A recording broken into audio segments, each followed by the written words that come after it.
And Nancy is with me from Miami. Nancy, let's start with this latest batch of hacked emails. In one of them, Clinton's press secretary writes that the Justice Department had alerted him to a court filing it was about to make regarding Clinton's emails.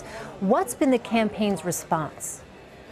Well, they were accused all day by Donald Trump and everyone on down of colluding with the Justice Department, which is where Brian Fallon, the press secretary, worked before he joined the Clinton campaign.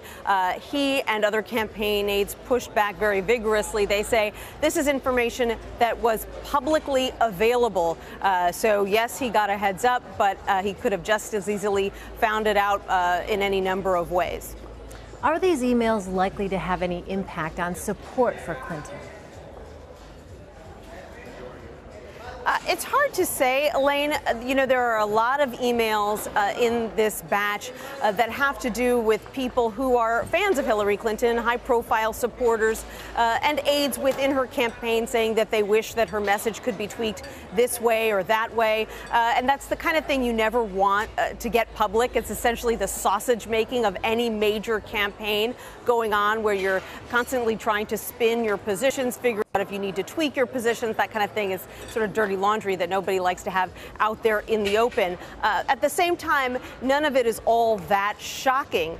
You know, when you hear the CEO of Starbucks say privately that he's concerned that Clinton sounds too scripted, too old-fashioned, you know, that's something a lot of people were saying publicly around the same time, urging her to speak more extemporaneously, urging her to talk more affirmatively about her vision instead of just going through a laundry list of points. Some of those suggestions, by the way, have been taken into account, and you hear Hillary Clinton a lot of the time now speaking without a script, speaking without a teleprompter. She's gotten much more comfortable over the past year and a half, but you know, there aren't any major bombshells in these emails so far, but we don't know what's coming out next.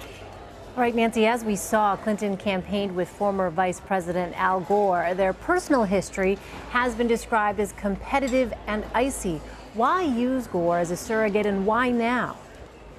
For a couple of reasons. First of all, because they know that young voters in particular are saying that they might vote for a third-party candidate, someone like the Green Party's Jill Stein, someone like Gary Johnson, a libertarian. And so they are very eager to get the message out there that, you know, if you cast a protest vote like that, it could have real implications. And Al Gore, as he said himself today, is kind of the living embodiment of those repercussions. Here in Florida, Ralph Nader, the Green Party candidate in 2000, got about 100,000 votes. And don't forget that Al Gore lost by only 537 votes here. So is Ralph Nader the reason that Al Gore lost the presidency? Not necessarily, but he was a factor, and that's a piece of history that Hillary Clinton and Al Gore want to remind young voters. Beyond that, someone who has an incredible amount of credibility on the environment. And so while he's not someone